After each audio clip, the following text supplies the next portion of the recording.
tierra dorada, hija del sol de oriente, su fuego ardiente, en ti latiendo está, tierra de amor, pero el mismo cura, los invasores no te hollarán jamás, en tu azul cielo, en tus auras, en tus montes y en tu mar, es la endidate, el poema de tu amada libertad, tu pabellón que en las miles la victoria iluminó, no verán nunca apagados sus estrellas y su sol, tierra de dichas, de sol y amores, en tu legado dulce vivir.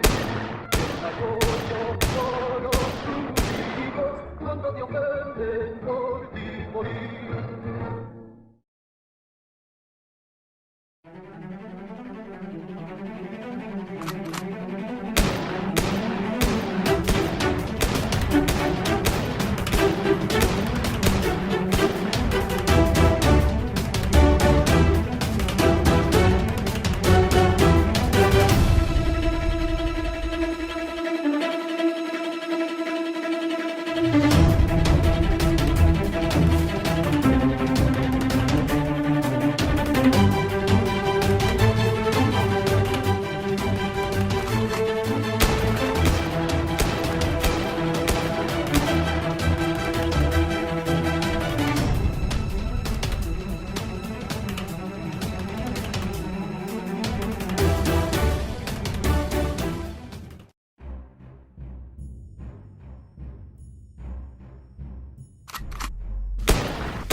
If fighting is sure to result in victory, then you must fight. Sun Tzu said that, and I'd say he knows a... Damn it!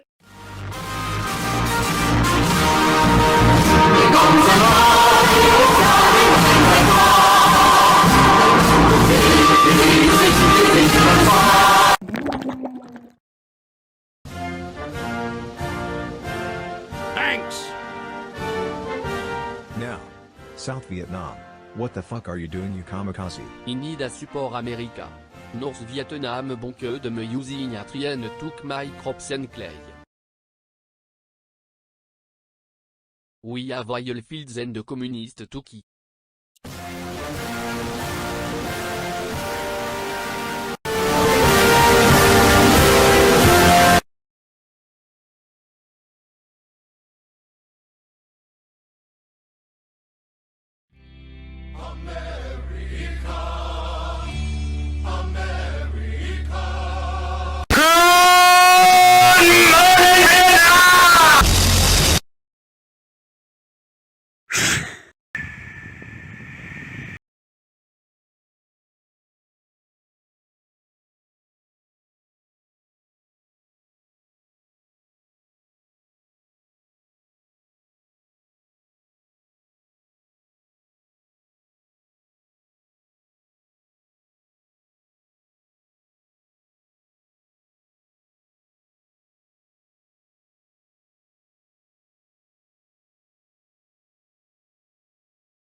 Fields.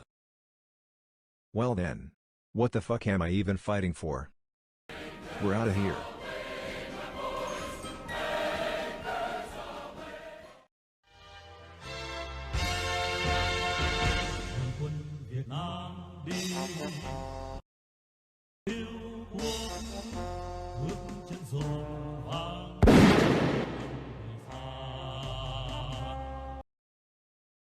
Wake up, sleepyhead, it's moving day. Today was the big day. Ralph and I were moving out of my parents' house and into our own, along with my girlfriend Danielle and her cat Bella. After losing his brother Tom at the end of the year, Ralph was clearly yearning for a friend, but Bella, maybe not so much. You may remember her from the fox video where she very casually sent a family of foxes running for the hills. She's 11, and Danielle's had her since she was just a tiny little kitten. Bella even had kittens herself when she was 2, none of which looked anything like her. But they all found new homes and she's since been spayed. And ever since, Bella's been living as the only cat in the household, so she's in for a bit of a shock when she meets Ralph. Ralph meowed every 2 or 3 seconds for the whole journey. It's okay, buddy. And then he meowed some more when I let him out again. For the first few days, he'd be confined to just one room. He'd likely be very overwhelmed by completely new everything, so the idea was to get him used to his own little safe space first, before then introducing him to the rest of the house, and then Bella. All that meowing and he's tired himself out. She was next door in her own room. And as predicted, Both cats were pretty daunted by everything. And I guess we were too. This whole moving house thing was a pretty big deal, to just uproot yourself like a carrot and plant yourself into an entirely new vegetable patch. It was pretty overwhelming. I'm not normally a frivolous person, but there was so much stuff we needed to buy. And most of it wasn't even exciting stuff, just things like doormats, bins, plates and bowls, all those delightfully boring things. And then there were the bills. Electricity, water, gas, internet, regular cat food, gourmet cat food. But after a few days, everything settled down, and so did Ralph and Bella.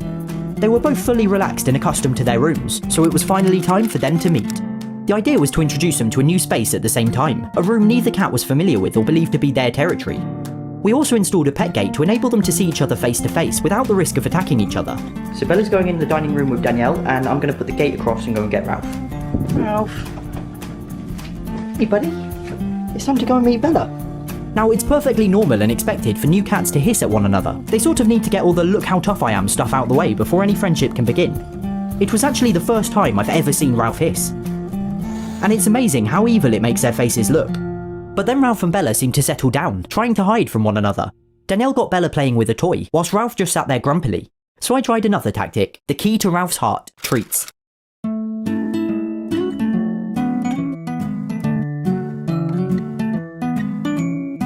Eventually Ralph started playing with his favourite toy, in fact the only toy he's ever really played with, a catnip-filled pillow which someone very kindly sent him. But both cats seemed thoroughly disinterested in each other, and that's the way it continued for the next week. A few times a day, we'd get each cat in the room with the pet gate, and slowly they became more curious, staring at each other from a safe distance. And then for basically a month, nothing happened. We let both cats have the run of the whole house together, and were only separated when we went out. But frustratingly, they managed to consciously avoid each other this entire time. Seriously, they hardly ever came into contact. Fast forward another few weeks to now, and they're slowly getting used to each other. They started feeling comfortable enough to sleep in the same room together, which was an enormous step. And then this happened.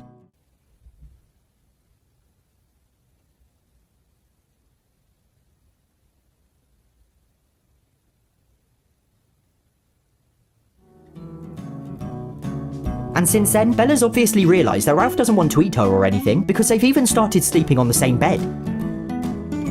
Isn't that adorable? I mean, Ralph really wants to be friends, and Bella's still not entirely convinced yet, but this is looking incredibly promising. There is the occasional spat every now and then, but it's usually just Ralph spooking Bella and trying to get her to play. She's having none of it, but he can be pretty persistent. It's not all Ralph though. Sometimes Bella starts to play and they chase each other all over the house. Ralph's a bit quicker than Bella and she tends to sort of give up halfway, but it's really wonderful to see. And that's where we're at now. Ralph and Bella aren't exactly friends by any stretch of the imagination, but they do play together and tolerate each other enough to sleep on the same bed. And that's a really fantastic start. Now, before I wrap this video up, I've been inundated with comments and messages asking what will happen to Chateau de Ralph now that I've moved out. Well, I'm leaving it behind because it's got a new resident.